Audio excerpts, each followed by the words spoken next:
ഞങ്ങൾ വന്നാൽ PM ശ്രീ എടുത്ത് ചവിറ്റുകൊട്ടയിലെറിയുമെന്ന് പറഞ്ഞിട്ടുള്ള UDF സർക്കാർ ഇതാ PM ശ്രീ നടപ്പിലാക്കാതെ വേറെ വഴിയില്ല എന്ന് പറഞ്ഞിരിക്കുകയാണ്. കൃഷ്ണേന്ദു, ഇത്തരം നടപടികൾ എങ്ങനെയാണ് ഈ നിലപാടിനെ നമ്മൾ ന്യായീകരിക്കാൻ നമുക്ക് പറ്റുന്നത്? ഇന്നലെ ഒരു മാധ്യമ പ്രവർത്തകൻ സൂചിപ്പിച്ചു, ഇനി ന്യായീകരിച്ചോളൂ എന്ന് പറയുന്നത്. അഭിലാഷ്, അതെ. എന്നാണെങ്കിലും PM ശ്രീ പലർക്കും ഇപ്പോഴും അവ്യക്തതയുള്ളൊരു വിഷയമാണ്. ഈ PMCയുമായി ബന്ധപ്പെട്ട് ഇപ്പോൾ PM ശ്രീ നടപ്പിലാക്കിയാൽ, നമ്മുടെ സംസ്ഥാനത്ത് PM ശ്രീ നടപ്പിലാക്കാൻ തീരുമാനിച്ചാൽ അവിടെ new educational policy, national education policy 2020 അതുകൂടെ നടപ്പിലാക്കാൻ നമ്മൾ ബാധ്യസ്ഥരാണ്. അതിനെ ഇതും കൂടെ ആയിട്ട് ബന്ധിപ്പിക്കുകയാണ്. അപ്പോൾ ഈ NEP നടപ്പിലാക്കുമ്പോൾ NEP അതിൻ്റെ പല വശങ്ങളും പരിശോധിക്കുമ്പോഴും കുട്ടികളെ ആകെ യന്ത്രങ്ങളാക്കുന്ന, പ്രതികരണശേഷിയില്ലാത്ത ഒരു തലമുറയെ വാർത്തെടുക്കാനുള്ള ഒരു ശ്രമമായിട്ടാണ് ഞാനതിനെ വിലയിരുത്തുന്നത് എന്ന് വേണമെങ്കിൽ പറയാം. അപ്പോൾ NEP നടപ്പിലാക്കേണ്ടി വരും.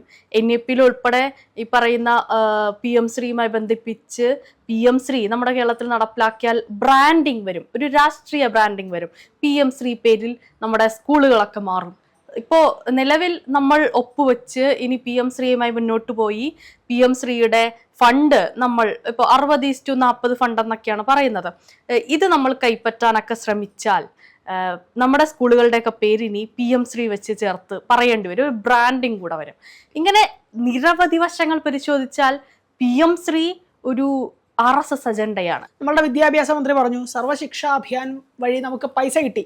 അപ്പോൾ കഴിഞ്ഞ LDF സർക്കാർ അതിൽ ധാരണാപത്രത്തിൽ ഒപ്പുവെച്ചതുകൊണ്ട് നമുക്ക് ഇതിൽ നിന്ന് ഏകപക്ഷീയമായി മാറാൻ സാധിക്കില്ല എന്നുള്ള കാര്യങ്ങളൊക്കെ പറയുന്നുണ്ട്. ഇപ്പൊ പഞ്ചാബ് ഇതുപോലെ ഒപ്പിട്ടിട്ട് അവർ ഇപ്പൊ പിന്മാറുകയാണ്. അപ്പോൾ പഞ്ചാബിന് പിന്മാറാൻ പറ്റുന്നുണ്ടെങ്കിൽ എന്തുകൊണ്ട് കേരളത്തിന് പറ്റുന്നില്ല എന്നുള്ളത് വലിയൊരു ചോദ്യമാണ് അല്ലെ? നമ്മൾ കഴിഞ്ഞ LDF സർക്കാർ നടപ്പിലാക്കാൻ യാതൊരു വിധത്തിലും തയ്യാറല്ല എന്ന് സൂചിപ്പിച്ചിരുന്ന സർക്കാരാണ്. പക്ഷേ ഒരു ഘട്ടത്തിൽ അവർ ഒപ്പുവെക്കാൻ, ധാരണാപത്രത്തിൽ ഒപ്പുവെക്കാൻ, MOUയിൽ ഒപ്പുവെക്കാനായി തീരുമാനിച്ചു. അതിൽ പറയുന്ന ഒരു വാദം എന്ന് പറയുന്നത് ഞങ്ങൾ SSA ഫണ്ട്, സമഗ്ര ശിക്ഷ അഭിയാൻ ഫണ്ടൊക്കെ വാങ്ങിച്ചെടുക്കാൻ വേണ്ടിയിട്ടാണ് എന്ന്. ആയിക്കോട്ടെ, അപ്പോൾ അതായിരുന്നു അവർ ന്യായമായിട്ട് പറഞ്ഞിരുന്നത്. പിന്നീട് അത് വലിയ പ്രശ്നമായി മാറുന്ന സമയത്ത് നിർത്തി, താൽക്കാലികമായി നമ്മളിപ്പോൾ അതുമായി മുന്നോട്ട് പോകുന്നില്ല, നിർത്തി വയ്ക്കാനുള്ള തീരുമാനത്തിലേക്കും എത്തുന്നൊരു സാഹചര്യം ഉണ്ടായി. അപ്പോൾ പക്ഷേ നമ്മളുടെ ഇവിടെ ചോദ്യചിഹ്നമാകുന്നത് UDF സർക്കാർ എന്താണ് പറഞ്ഞത്? UDF സർക്കാർ പറഞ്ഞത് ഇത് തെറ്റായ നയമാണെന്നും ഇതുമായി മുന്നോട്ട് പോകില്ല എന്നുമാണ് UDF സർക്കാർ സൂചിപ്പിച്ചത് പ്രതിപക്ഷത്തിരുന്നപ്പോൾ.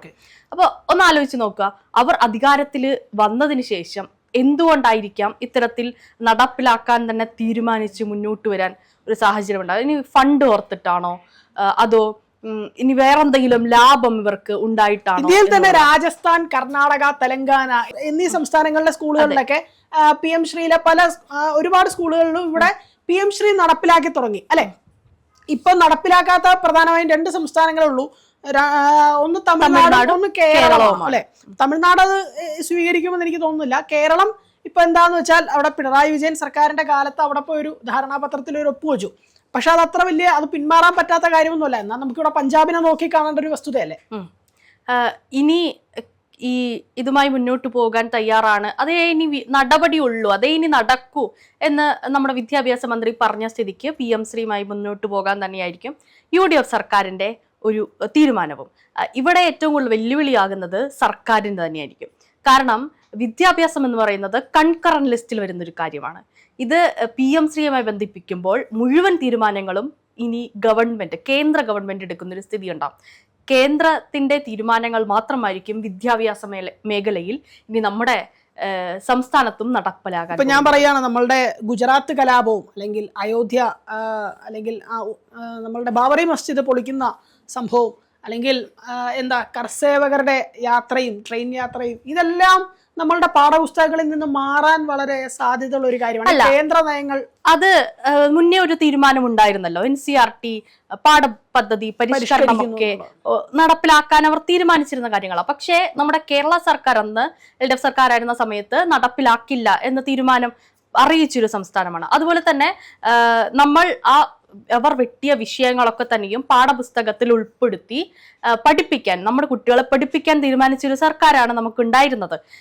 അപ്പോൾ PM ശ്രീനെ നടപ്പിലാക്കിയാൽ ഉറപ്പായിട്ടും വലിയ രീതിയിലുള്ള പാഠപദ്ധതി പരിഷ്കരണം നമ്മുടെ നാട്ടിനകത്തും നടക്കും. ഈ പറയുന്നത് പോലെ RSSനെ ഒരു വെള്ള പൂശാനുള്ള എല്ലാ ശ്രമവും നമ്മുടെ പാഠപുസ്തകങ്ങൾ ഉണ്ടാവും. ഇപ്പൊ സോഷ്യൽ സയൻസ് ടെക്സ്റ്റ് ബുക്കിൽ ഹിസ്റ്ററി ആണല്ലോ അവർ ഏറ്റവും കൂടുതൽ ഭയപ്പെടുത്തുന്ന അവരുടെ ഒരു വിഷയം എന്ന് പറയുന്നത്. അതില് ഹിസ്റ്ററിയെ സംബന്ധിച്ച് എന്താ, നമ്മുടെ സ്വാതന്ത്ര്യ സമരത്തിൽ യാതൊരുവിധ പങ്കാളികളുമല്ലാത്ത, ഒരു കരിയില പോലും എടുത്തു മാറ്റാത്ത RSS ആണ് നമുക്കിപ്പോൾ ഉള്ളത്. ഈ RSSനെ എല്ലാ വിധേനയും വെള്ളപൂശാനുള്ള ശ്രമം ഈ ഹിസ്റ്ററി ടെക്സ്റ്റ് ബുക്കിൽ ഗാന്ധിജിയെ തന്നെ ചരിത്രത്തിൽ നിന്ന് മാറ്റാനുള്ള എല്ലാ ശ്രമവും നമ്മളിവിടെ കണ്ടാണ്. തൊഴിലുറപ്പ് പദ്ധതിയിൽ തന്നെ അവിടെ എടുത്തു മാറ്റാൻ ശ്രമിക്കുകയാണ്, പേര് തന്നെ മാറ്റിയല്ലേ. ഇപ്പൊ ഗാന്ധിജി തന്നെ ചരിത്രത്തിൽ നിന്ന് മാറ്റിയാൽ സംഘപരിവാറിന്റെ കുറെ ഗൂഢനീക്കങ്ങളും അല്ലെങ്കിൽ അവരതിൽ പ്രധാനമല്ല എന്നുള്ള കാര്യങ്ങളൊക്കെ ഇവിടെ പ്രധാനമായിട്ടും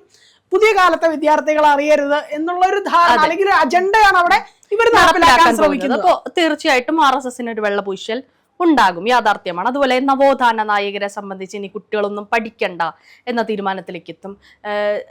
ശാസ്ത്രം പരിശോധിച്ചാൽ, ചരിത്രം മാത്രമല്ല ശാസ്ത്രം പരിശോധിച്ചാൽ അശാസ്ത്രീയമായ മിത്തുകളുടെയും മറ്റും രൂപത്തിലൊക്കെ തന്നെയും ഇനി ടെക്സ്റ്റ് ബുക്കുകൾ പരിഷ്കരിക്കപ്പെട്ടേക്കാം. അത്തരത്തിലുള്ള സംസാരങ്ങളൊക്കെ നരേന്ദ്രമോദിയുടെ ഭാഗത്തുനിന്ന് ഒരു നാഷണൽ കോൺഫറൻസിൽ തന്നെ, സയൻസ് കോൺഫറൻസിൽ തന്നെ വരുന്നൊരു സ്ഥിതി കൂടെ ഉണ്ടായിരുന്നു. അതിലേക്കൊന്നും ഞാൻ കടക്കുന്നില്ല.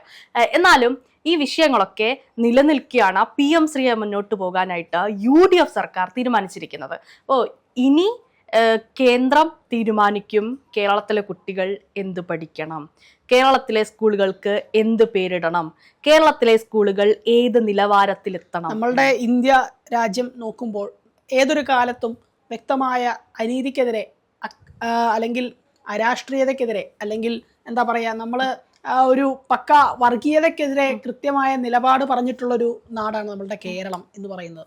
ആ കേരളമാണെന്ന് PM ശ്രീ നടപ്പിലാക്കാൻ ഞങ്ങൾക്ക് പിന്മാറാൻ കഴിയില്ല, ഏകപക്ഷീയമായി പിന്മാറാൻ കഴിയില്ല, മുന്നോട്ട് തന്നെ പോയാലേ പറ്റൂ, അതിൽ ഒരു തടസ്സവുമില്ല, അത് ഞങ്ങളുടെ കുറ്റമല്ല എന്നൊക്കെ പറഞ്ഞ് മുന്നോട്ട് തന്നെ നീങ്ങാൻ പറ്റുന്നത്. അതിൽ നടപ്പിലാക്കാതിരിക്കാൻ പറ്റില്ല. നമുക്ക് കേരളത്തിന് വേണ്ട ഫണ്ട് കേന്ദ്രം തന്നേ പറ്റൂ.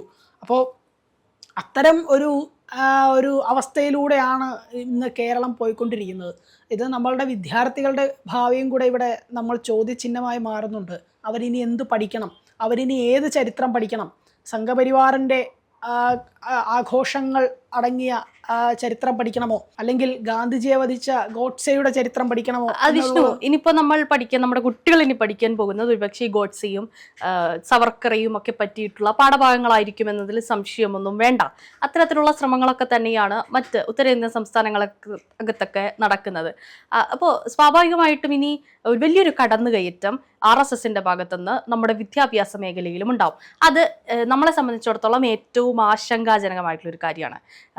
നമ്മൾ വിദ്യാഭ്യാസം എന്ന് പറയുന്നത് എന്താ, ഒരു പൗരന് അടിസ്ഥാനമായി വേണ്ട ഒരു കാര്യമാണ്. വിദ്യാഭ്യാസം ലഭിക്കുന്നതോടെ ഒരു വിദ്യാർത്ഥി ഒരു സമൂഹത്തിൽ എത്ര മാന്യനായി പെരുമാറാനായി പഠിക്കുന്ന ഒരു സമ്പ്രദായം, എന്താ പറയുക, വിദ്യാഭ്യാസം വളരെ അത്യാവശ്യമായിട്ടുള്ളൊരു കാര്യമാണ്. ഇപ്പോൾ കടന്നുകയറ്റങ്ങൾ ഉണ്ടാകുന്നതനുസരിച്ച്, വിദ്യാഭ്യാസത്തിൽ കടന്നുകയറ്റങ്ങൾ ഉണ്ടാകുന്നതനുസരിച്ച് കുട്ടിയുടെ ഭാവിയെ തന്നെ തകർക്കാനുള്ള എല്ലാവിധ സാധ്യതയുമുണ്ട്. ഇപ്പോൾ നോക്കൂ, ഈ NEP നടപ്പിലാക്കിയാൽ കുട്ടികൾക്ക് ക്രിട്ടിക്കൽ തിങ്കിങ് ഉണ്ടാകുമോ?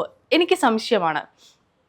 തെറ്റായ ചരിത്രം പഠിച്ചാൽ എവിടെയാണ് നന്നാവാൻ പോകുക? ചരിത്രം വെട്ടിമാറ്റിയതുകൊണ്ട് സത്യമല്ലാതാകുമോ? ഇവൻ ഈ പഠിക്കുന്ന ചരിത്രം പൊതുസമൂഹത്തിൽ വന്നല്ലേ ഇവൻ സംസാരിക്കുന്നത്, അല്ലെ? നമ്മളുടെ പൊതുസമൂഹത്തിൽ, അല്ലെങ്കിൽ ഇവൻ ഇപ്പോൾ നമ്മുടെ രാജ്യത്തിന് പുറത്തോ അല്ലെങ്കിൽ സംസ്ഥാനത്തിന് പുറത്തോ ഒക്കെ പോവുകയാണെങ്കിൽ ഇവൻ അവിടെയും പറയുന്നത് ഈ ചരിത്രമായിരിക്കില്ലേ?